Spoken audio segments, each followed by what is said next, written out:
எங்களுக்குள்ளும் நடத்துவீராக. இயேசு கிறிஸ்துவின் நாமத்திலே ஜெபிக்கிறோம் பிதாவே, ஆமென். யோபுவின் புஸ்தகம் 33ஆம் அதிகாரம் 4ஆம் வசனம். தேவனுடைய ஆவியானவர் என்னை உண்டாக்கினார், சர்வ வல்லவருடைய சுவாசம் எனக்கு உயிர் கொடுத்தது. இதுல 2 ஸ்டேட்மெண்ட் இருக்கும்.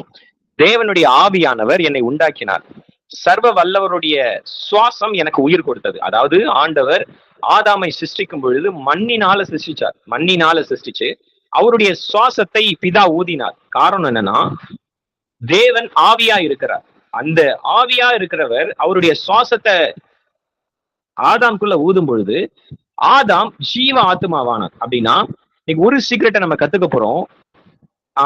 எல்லா பலவீனத்திலையும் எல்லா சோர்வுகளையும் பரிசுத்த ஆவியானவருடைய சுவாசம் வரும்பொழுது அது உயிர்ப்பிக்கப்படும். சுவாசம் அப்படின்னா என்னன்னா, அவருடைய ஆவிய, பிதாவினுடைய ஆவியை எடுத்து ஆண்டவர் ஆதாமுக்குள்ள வச்சார். அது எப்படின்னா, நீதிமொழிகள் 20:27 சொல்லுவோம், மனுஷனுடைய ஆவி கர்த்தர் தந்த தீபமா இருக்கிறது. அப்படின்னா ஒவ்வொரு மனுஷனுக்கும் ஆவி இருக்குது. அப்ப நம்ம சொல்லலாம், எனக்கு ஆவியே இல்லைங்க அப்படிமா தெரியுமா, ரொம்ப போராட்டம் வரும்போது எனக்கு இதுக்கு ஆவி இல்லை அப்படிமோ. அப்படின்னா அதை செய்யறதுக்கு பலன் இல்லைன்னு அர்த்தம். அப்படின்னா ஆண்டவர் அவருடைய சுவாசம் நமக்குள்ள ஆவியா இருக்குது. யோபு 10:12 இருக்கும், எனக்கு ஜீவனையும் தந்ததல்லாமல் தயவையும் பாராட்டினீர், உம்முடைய பராமரிப்பு என் ஆவியை காப்பாற்றினது.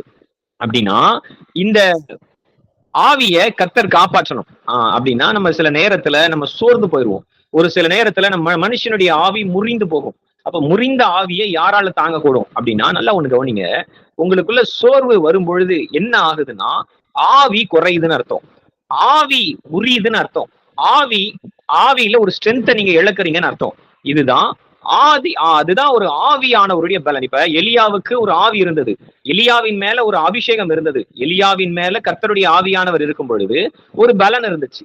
ஆனா அதே எலியா சூறை செடியில இருந்துட்டு சாகணும்னு சொல்லும் போது என்ன ஆச்சு அப்படின்னா, தனக்குள்ள இருக்கிற ஆவியினுடைய ஸ்பிரிட்டை எலியா இழக்கிறாருன்னு அர்த்தம். இப்ப நல்ல கவனிங்க, நீங்க சோர்ந்து போகும்போது அல்லது உங்க மனசு முறிஞ்சிருக்கும் போது, நீங்க கஷ்டப்படும் போது நீங்க என்ன செய்யக்கூடாதுன்னா, ஆவியினுடைய ஸ்ட்ரென்த்தை விட்டுறக்கூடாது. பைபிள் சொல்லுது, இயேசு கெத்செமனே தோட்டத்துல ஜெபிக்கும் போது ஆவி உற்சாகம் உள்ளதுதான், மாம்சமோ பலவீனம் உள்ளதுன்னு சொல்லுவார். பட் ஆனா அவருக்கும் சில நேரத்துல அந்த ஸ்பிரிட்ல ஒரு ஸ்பிரிட்டினுடைய லெவல் குறைஞ்ச ஒரு லெவலுக்குள்ள அவர் போனார். நல்ல கவனிங்க, வாழ்க்கையில கஷ்டங்கள், போராட்டங்கள், யுத்தங்கள் வரும்பொழுது உங்களுக்குள்ள இருக்கிற ஆவிய நீங்க விட்டுறக்கூடாது, ஆவியினுடைய ஸ்ட்ரென்த்தை விட்டுறக்கூடாது. அந்த நேரத்துல என்ன பிரதர் செய்யணும், அந்த நேரத்துல என்ன செய்யணும் அப்படின்னா, ஆண்டவருடைய ஆவியினால நிரப்பப்படணும். ஆண்டவருடைய ஆவி, ஆண்டவருடைய பலன், இதெல்லாம் என்னது அப்படின்னா அவருடைய சுவாசம். வார்த்தை சொல்லும் போது அவர் உயிர்த்தெழுந்த பின்பு தம்முடைய சீஷர்களுக்கு பரிசுத்த ஆவியை பெற்றுக்கொள்ளுங்கள் என்றார். எப்படின்னா, ஆதாமுக்குள்ள கர்த்தர் சுவாசத்தை ஊதினார். பட் ஆனா ஆதாமுக்குள்ள ஊதின சுவாசம் ஆதாமை பலனடைய செய்தது. ஆனா இயேசு சீஷர்களுக்குள்ள சுவாசத்தை ஊதும் போது அந்த சுவாசம் அவர்களை நடத்துச்சு, அவர்களை பலப்படுத்துச்சு. நல்ல கவனிங்க, ஆதாமை சரீர பிரகாரமாக கர்த்தர் பலப்படுத்தி இருந்தார் அவருடைய சுவாசத்தினால. ஆனா இந்த நாட்கள்ல அவருடைய ஆவியின் பலத்தினால, அவருடைய ஆவியின் வல்லமையினால, அவருடைய சுவாசத்தினால நீங்க என்ன செய்ய முடியும்னா, உயிர் பெற முடியும், உங்களால உயிர்ப்பிக்கப்பட முடியும், உயிர்த்தெழுதலின் வல்லமையை நீங்க ருசிக்க முடியும். இப்ப நான் உங்களுக்கு சொல்றேன். எசேக்கியேல் 37:1 எசேக்கியேலுக்கு ஒரு தரிசனத்தை கர்த்தர் காமிப்பார். அந்த தரிசனத்துல எசேக்கியேல் என்ன பார்ப்பாருன்னா, எசேக்கியேல் 37:1 கர்த்தருடைய கை என் மேல் அமர்ந்து கர்த்தர் என்னை ஆவிக்குள்ளாக்கி வெளியே கொண்டு போய் எலும்புகள் நிறைந்த ஒரு பள்ளத்தாக்கின் நடுவிலே நிறுத்தி அவர் என்னை நோக்கி, மனுபுத்திரனே, இந்த எலும்புகள் உயிரடையுமா என்று கேட்டார். அதற்கு நான், கர்த்தராகிய ஆண்டவரே, தேவரீரே அதை அறிவீர் என்றேன். அப்பொழுது அவர், இந்த எலும்புகளை குறித்து தீர்க்க தரிசனம் உரைத்து அவைகளை பார்த்து நீ சொல்ல வேண்டியது என்னவென்றால், உலர்ந்த எலும்புகளை, கர்த்தருடைய வார்த்தையை கேளுங்கள், நான் உங்களுக்குள்ள ஆவியை பிரவேசிக்க பண்ணுவேன், நீங்க உயிரடைவீர்கள்.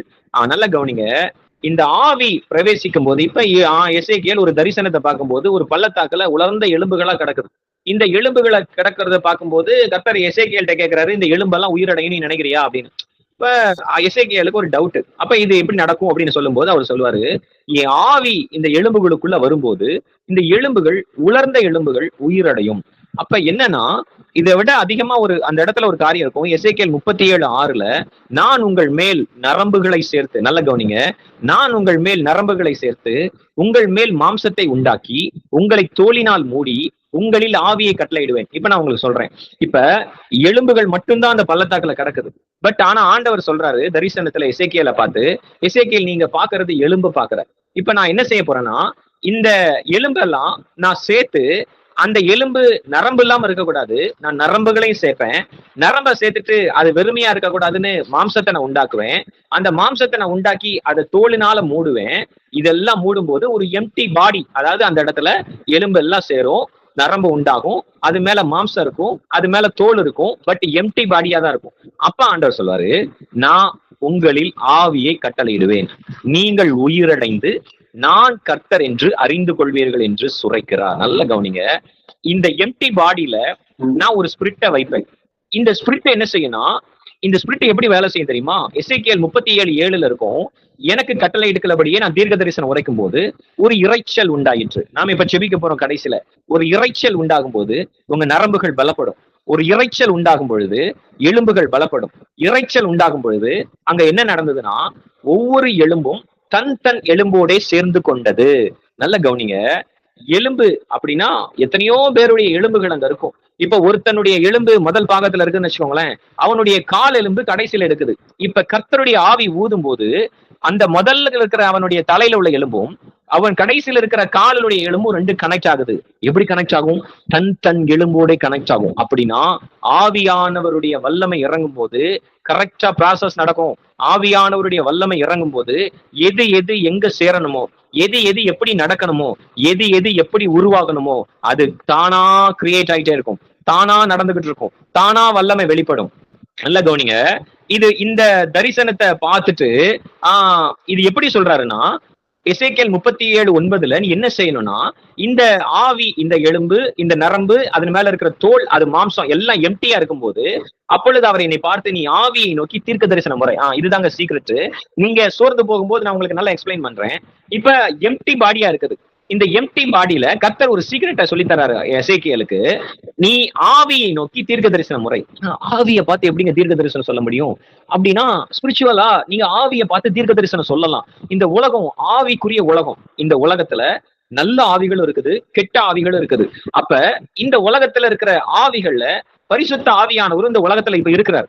இந்த ஆவியானவரை நீங்க ஆக்டிவேட் பண்ண வைக்க முடியும். இந்த ஆவியானவர் உங்களை பலப்படுத்த சொல்லி உங்களால செயல்படுத்த முடியும். அதுதான் நான் உங்களுக்கு சொல்லிக் கொடுக்க போறேன். அதுதான் நான் உங்களுக்கு எப்படின்னா, அவர் சொல்றாரு எசேக்கியேலை பார்த்து, எசேக்கியேல் 37:9 அவர் என்னை பார்த்து, நீ ஆவியை நோக்கி தீர்க்க தரிசன முறை. அதாவது எலும்பை பார்த்து சொல்லல, எம்டியா இருக்கிற நரம்பை பார்த்து சொல்லல, இப்படி எலும்பும் நரம்பும் தோலும் மூடப்பட்ட ஒரு எம்டி பாடியை பார்த்து தீர்க்க தரிசனம் சொல்லல, நீ பார்க்காத ஆவியை பார்த்து தீர்க்க தரிசனம் சொல்லு. நீ பார்க்காத ஆவியை பார்த்து பேசு. எப்படி பேசணும்? கர்த்தராகிய ஆண்டவர் உரைக்கிறது என்னவென்றால், ஆவியே நீ காற்று திசை 4 இருந்து வந்து கொலையுண்ட இவர்கள் மேல் உயிரடையும்படிக்கு இவர்கள் மேல் ஊது என்று சொல். அப்பொழுது அவர் என்னை நோக்கி, இப்ப நல்ல கவனிங்க, இந்த எசேக்கியேலுக்கு ஒரு டீச்சிங் நடக்குது. எப்படின்னா, இது எம்டி பாடி தான் எசேக்கியேல், பட் நீ இதுல ஆவிய ஊத சொல்லு. ஆவிய காற்று திசை 4 அப்படின்னா, நீங்க வெளிப்படுத்தின விசேஷம் இதுல எடுத்து படிச்சு பார்க்கும்போது ஒவ்வொரு இயற்கைக்கின் வல்லமைக்கும் ஒவ்வொரு தூதன் இருப்பான். இப்ப அக்கினியின் மேல் அதிகாரம் உள்ள தூதன் அப்படி நீங்க படிக்கலாம். காற்றை பூமியின் மேல் வீசாதபடிக்கு காற்றை கையில பிடிக்கிற, இப்ப காற்றை கையில பிடிக்க முடியுமா? நீங்க பிடிச்சு பாருங்க, நம்மளால முடியாது. பட் ஆனா வெளிப்படுத்தின விசேஷத்துல ஆண்டவர் ஒவ்வொரு அதிகாரத்தை ஒவ்வொரு தூதர்கள் ஒவ்வொரு டிபார்ட்மெண்ட்டுக்கு கொடுத்திருக்காரு. அக்கினியின் மேல் அதிகாரம் கொண்ட ஒரு தூதனுடைய டிபார்ட்மெண்ட் இருக்கு. காற்றை அடக்கி ஆளுகிற ஒரு தூதர்களுடைய டிபார்ட்மெண்ட் இருக்கு. இந்த காற்றை நீ பூமி எங்க வீசாதபடி பிடிச்சு வை அப்படின்னு கட்டளை கொடுப்பார். அப்படின்னா இந்த காற்றுல, இந்த உலகத்துல ஆவியன் வல்லமைகள்னு இருக்குது, பரிசுத்த ஆவியானவருடைய வல்லமைன்னு இருக்குது. நான் உங்களுக்கு சொல்றேன், இந்த வசனங்கள் சீக்ரெட். இதுல நீங்க டிராவல் பண்ண கத்துக்கிட்டீங்க அப்படின்னா நீங்க நோய்களை பார்த்து பயப்பட வேண்டியது இல்ல. இதுல டிராவல் பண்ண கத்துட்டீங்கன்னா பிசாசின் வல்லமைகளை பார்த்து நீங்க பயப்பட வேண்டியது இல்லை. அப்படின்னா ஆவிக்குரிய ஒரு டிராவல் இருக்குது, ஆவிக்குரிய வல்லமை இருக்குது, ஆவிக்குரிய ரகசியம் இருக்குது. இது எப்படி புரிஞ்சுக்கலாம் அப்படின்னா, இதை நான் சொல்றேன். ஆண்டவர் இதை பார்க்கும்போது அந்த எசேக்கியேல் பார்த்த தரிசனத்துக்கு ஒரு எக்ஸ்பிளைன் பண்றாரு. என்ன சொல்றாருன்னா, எசேக்கியேல் 37:11 அவரை நீ நோக்கி, மனுபுத்திரனே, இந்த எலும்புகள் இஸ்ரவேல் வம்சத்தார் அனைவருமே. அப்படி சொல்லும் போது நீ தரிசனத்துல எசேக்கியேல் பார்த்த இந்த எலும்பெல்லாம் எப்படின்னா இஸ்ரவேல் வம்சத்தார். அவங்க எப்படி இருக்காங்கன்னா, அவர்கள் எங்கள் எலும்புகள் உலர்ந்து போயிற்று, எங்கள் நம்பிக்கை அற்று போயிற்று, நாங்கள் அறுப்புண்டு போகிறோம் என்கிறார்கள். அப்படின்னா நம்ம சில நேரத்துல பேசுவோம் பாத்தீங்களா, சில வார்த்தை, என் வாழ்க்கை அவ்வளவுதான், எனக்கு இது அவ்வளவுதான், இது எப்படி இதுக்கு மேல நடக்கும், என் வாழ்க்கையில யார் எனக்கு இது பண்ணுவா, நான் இது மட்டும் எப்படி வாழ போறேன், இந்த சூழ்நிலை எப்படி நான் தாண்ட போறேன், இந்த பிரச்சனையை நான் எப்படி சமாளிக்க போறேன் அப்படின்னு நீங்க புலம்பி இருக்கிற போது ஆண்டவர் அதை பாக்குறாரு. உங்க எலும்பு உலர்ந்து போயிடுச்சு, உங்க எலும்பு உலர்ந்து போய் நீங்க பேசுறீங்க, உங்க நம்பிக்கை அற்று போய் பேசுறீங்க, நீங்க வாழவே முடியாதுன்னு நீங்க பேசுறீங்க. பட் ஆனா ஒரு சீக்ரெட் இருக்கு எசேக்கியேல், இஸ்ரவேல் வம்சத்தார் அப்படி இருந்தாலும் என்கிட்ட ஒரு பவர் இருக்கு. எசேக்கியேல் 37:14 ஆண்டவர் சொல்லுவார், என் ஆவியை உங்களுக்குள் வைப்பேன், நீங்கள் உயிரடைவீர்கள், அப்பொழுது நான் கர்த்தர் என்று அறிந்து கொள்வீர்கள். அப்படின்னா இப்ப நான் உங்களுக்கு சீக்கிரம் சொல்லி தரேன். உங்களுடைய ஆவி சோர்ந்து போயிருக்கும் போது, உங்களுடைய ஆவி முறிந்து போயிருக்கும் பொழுது நீங்க கைகளை உயர்த்தி சொல்லணும், ஆவியே என் மேல் இறங்குவீராக. பரிசுத்த ஆவி, இது எத்தனை பேருக்கு புரியுதுன்னு தெரியல. நீங்க அதாவது இது பயங்கரமான டீச்சிங்.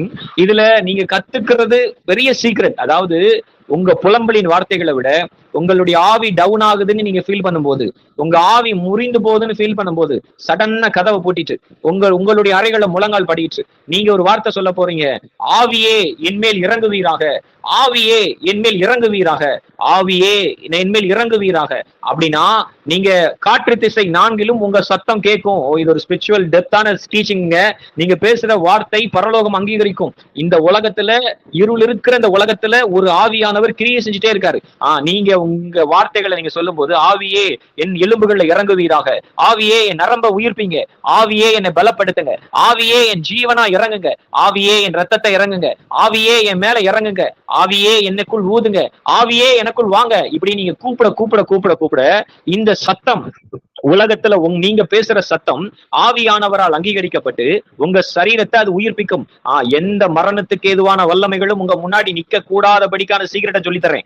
எந்த நோயின் வல்லமைகளும் உங்க மேல பேலன்ஸ் செய்ய முடியாத சீக்கிரட்டை சொல்லித்தரேன். எப்படின்னா நீங்க பேசினாலே போதும். எப்படி ஆண்டவர் எசேக்கியேலை பார்த்து சொல்லுவாரு, நீ ஆவியை பார்த்து தீர்க்க தரிசனம் சொல்லு. நீங்க மனுஷனை பார்த்து தீர்க்க தரிசனம் சொல்லலாம், யாரை பார்த்து தீர்க்க தரிசனம் சொல்லலாம், ஆவியை பார்த்து எப்படி தீர்க்க தரிசனம் சொல்ல முடியும்? ஆவியை பார்த்து எப்படி தீர்க்க தரிசனம் சொல்ல முடியும் அப்படின்னா, அந்த ஆவியானவர் என்ன செய்வாருன்னு நீங்க புரிஞ்சுக்கிட்டீங்கன்னா அந்த ஆவியை பார்த்து நீங்க தீர்க்க தரிசனம் சொல்லலாம். அந்த ஆவியானவருடைய கேரக்டர் என்ன நீங்க தெரிஞ்சுக்கிட்டீங்கன்னா அந்த ஆவியை பார்த்து நீங்க தீர்க்க தரிசனம் சொல்லலாம். நல்ல கவனிங்க, இந்த ஆவியினுடைய வல்லமை அப்படிப்பட்டது. நீங்க தனியா போய் நின்னு ஆவியே, பரிசுத்த ஆவியானவருடைய சகல வல்லமை, இதெல்லாம் உங்களுக்கு பெரிய பிரீசியஸ் கிஃப்ட்ங்க. நீங்க உள்ள போய் சொல்லும் போது, ஆவியே, பலத்தின் ஆவியே, வல்லமையின் ஆவியே, கிருபையின் ஆவியே, நான் சொல்ற அத்தனை ஆவியும் பைபிள்ல ஒவ்வொரு இடத்துல கோட் பண்ணி வச்சிருப்பாரு. பலத்தின் ஆவியானவர்னு இருக்கும், கிருபையின் ஆவியானவர்னு இருக்கும், மகிமையின் ஆவியானவர்னு இருக்கும், ஜீவனின் ஆவியானவர்னு இருக்கும், சமாதானத்தின் ஆவியானவர்னு இருக்கும், சுகத்தின் ஆவியானவர்னு இருக்கும், ஆண்டவர் ஜெபத்தின் ஆவியானவர்னு இருக்கும், விண்ணப்பத்தின் ஆவியானவர்னு இருக்கும், வேண்டுதலின் ஆவியானவர்னு இருக்கும், மன்றாட்டின் ஆவியானவர்னு இருக்கும், அற்புதங்களை செய்கிற ஆவியானவர்னு இருக்கும், சுகமளிக்கும் ஆவியானவர்னு இருக்கும். இந்த ஒட்டுமொத்த பேக்கேஜிங் தான் ஆவியானவர். இந்த ஆவியானவர் நீங்க விரும்பி கேட்கும் போது, இந்த ஆவியானவரை நீங்க விரும்பி செயல்பட வைக்கும் போது, இந்த ஆவியானவரை நீங்க விரும்பி கூப்பிடும் போது, ஆண்டு ஆவியானவரே, ஒரு ஒட்டுமொத்த பேக்கேஜிங். அதாவது ஒன்னு கூப்பிட்டா ஒன்னு வாங்கினா ஒன்னு இலவசம்னு சொல்றது மாதிரி, இந்த ஆவியானவரை மட்டும் நீங்க மொத்தமா வாங்கிட்டீங்கன்னா அத்தனையும் உங்களுக்கு இலவசம். ஆவியானவரே, சகல வல்லமையோடும் எனக்குள் இறங்குவீராக, ஆவியானவரே, சகல கிருபையோடும் என்னில் இறங்குவீராக, ஆவியானவரே, சகல பலத்தோடும் என்னை நிரப்புவீராக, ஆவியானவரே, சகல சத்தியத்திற்குள்ளும் என்னை நடத்துவீராக, ஆவியானவரே வாரும், ஆவியானவரே இறங்கும், ஆவியானவரே என்னை ஆளுகை செய்யும், ஆவியானவரே என் மேல் ஊதும், என் மேல உங்க சுவாசத்தை ஊதுங்க. எசேக்கியேலுக்கு ஒரு டீச்சிங்கும் கிடையாது. நீ ஆவியை பார்த்து தீர்க்க தரிசனம் சொல்லு. என்ன சொல்லணும்? காற்று திசை 4லும் இருக்கிற ஆவியே இந்த எலும்புகள் மேல இறங்கட்டும். நான் உங்களுக்கு சொன்னேன், ஒருத்தனுடைய எலும்பு மாத்தி இன்னொருத்தனுடைய எலும்புல ஜாயிண்ட் ஆகாது. ஆவியானவர் இறங்கும் போது பெர்ஃபெக்டா எவனுடைய கழுத்து எலும்பு எவனுடைய கால் எலும்பு எங்க கிடக்குதோ அவனுடைய கழுத்து எலும்பு அவனுடைய கால் எலும்புல தான் ஜாயிண்ட் ஆகும். அது எல்லாம் டக்கு டக்கு டக்கு டக்கு டக்குன்னு ஜாயிண்ட் ஆகி நரம்ப போட்டு டக்கு டக்குன்னு ஒரு துணியை ஸ்டிச் பண்ற மாதிரி நீட்டா ஒரு 2 மினிட்ஸ்ல ஒரு ட்ரெஸ் ரெடி பண்ற மாதிரி ஒரு எம்டிய பாடியை ரெடி பண்ணிடும். இந்த எம்டி பாடியின் மேல உயிர் இருக்காது. ஆண்டவர் ஆதாமுக்குள்ள ஊதுனாரு. எப்படின்னா, அவர் ஆவியா இருக்கிறாரு. அவர் ஆவியா இருக்கும்போது ஆதாமுக்குள்ள அவருடைய சுவாசத்தை ஊதும் போது ஆதாமுக்கு உயிர் வந்துருச்சு. அப்படின்னா மண்ணுக்கு உயிர் வரும். அப்ப நீங்களும் நானும் மண்ணுன்னா, ஆண்டவர் அவருடைய சுவாசத்தை ஒன் டைம் ஊதுனாருன்னு இல்ல, ஒவ்வொரு டைமும் ஊதும் போதும் நீங்க மறிக்கணும்னு நினைக்கிற பிசாசின் வல்லமைகளுக்கு மத்தியில ஆண்டவர் உங்க மேல ஊதிக்கிட்டே இருக்கணும். உங்களை பின்தொடர்ந்து வர்ற சத்ருவின் வல்லமைகளுக்கு மத்தியில ஆண்டவர் உங்க மேல ஊதிக்கிட்டே இருக்கணும். பொல்லாத மனுஷர்கள் உங்க மேல எழும்பி நீங்க இருக்க கூடாதுன்னு நினைக்கிற நேரத்துல ஆண்டவர் உங்க மேல ஊதிக்கிட்டே இருக்கணும். இந்த ஆவி ஊத ஊத ஊத, இந்த ஆவி இறங்க இறங்க இறங்க, இந்த ஆவியில காலையில நிரம்ப நிரம்ப நிரம்ப, எனக்கு பலன் இல்ல பிரதர், எனக்கு வேலை செய்ய பலன் இல்ல, எனக்கு ஒண்ணு வாழ்க்கையில இதை ஃபேஸ் பண்றதுக்கு பலன் இல்லைன்னு சொல்லி நீங்க சோர்ந்து போற நேரத்துல ஒண்ணு செய்யுங்க.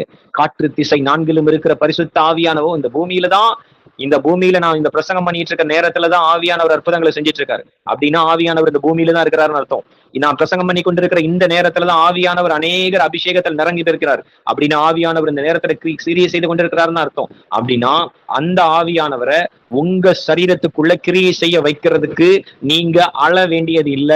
அவர் வேதம் சொல்லுது, அழுது அபிஷேகத்தை வாங்க வேண்டியது இல்ல, பேசி அபிஷேகத்தை வாங்கலாம், கூப்பிட்டு அபிஷேகத்தை வாங்கலாம், வாஞ்சிச்சு அபிஷேகத்தை வாங்கலாம். காற்று திசை நான்கிலும் இருக்கிற பரிசுத்த ஆவியானவரே எனக்குள் இறங்குவீராக, என்மேல் இறங்குவீராக. அதுதாங்க சீக்ரெட் இருக்குது. சீக்ரெட் இருக்குது. ஆவியின் வல்லமைக்கு சீக்ரெட் இருக்குது. ஆவியானவருடைய நடத்துதலுக்கு சீக்ரெட் இருக்குது. நல்ல கவனிங்க, உங்களுக்கு அழகா நான் புரிய வைக்கிறேன். மத்தேயு 27:50 இயேசு இந்த உலகத்துல உயிரை விடும்போது எப்படி பைபிள் சொல்லும்னா, இயேசு மறுபடியும் மகா சத்தமாய் கூப்பிட்டு உயிரை விட்டார்னு இருக்காது, ஆவியை விட்டார்னு இருக்கும். அப்படின்னா பிதாவே என் ஆவியை உங்க கைகள்ல ஒப்பு கொடுக்குறேன் அப்படின்னா, நீங்க நல்ல கவனிங்க, நீங்க ஆவியில நடத்தப்படுறீங்க. அதனாலதான் பைபிள் சொல்லும், எவர்கள் தேவனுடைய ஆவியினால் நடத்தப்படுகிறார்களோ. இப்ப நீங்க ஆவியில நடந்துட்டு இருக்கிறீங்க. இந்த ஆவியினுடைய லெவல் அப்ல இருக்கணுமே தவிர டவுன்ல வந்துடக்கூடாது. இப்ப டவுன்ல வரும்போது இயேசுக்கு நல்லா தெரியுது, ஆவி போகும்போது, அதனாலதான் ஆண்டவர் சொல்லுவாரு, என் ஆவியை உமது கரங்களிலே ஒப்பு கொடுக்கிறேன் அப்படின்னு சொல்லி ஆவியை விட்டாரு.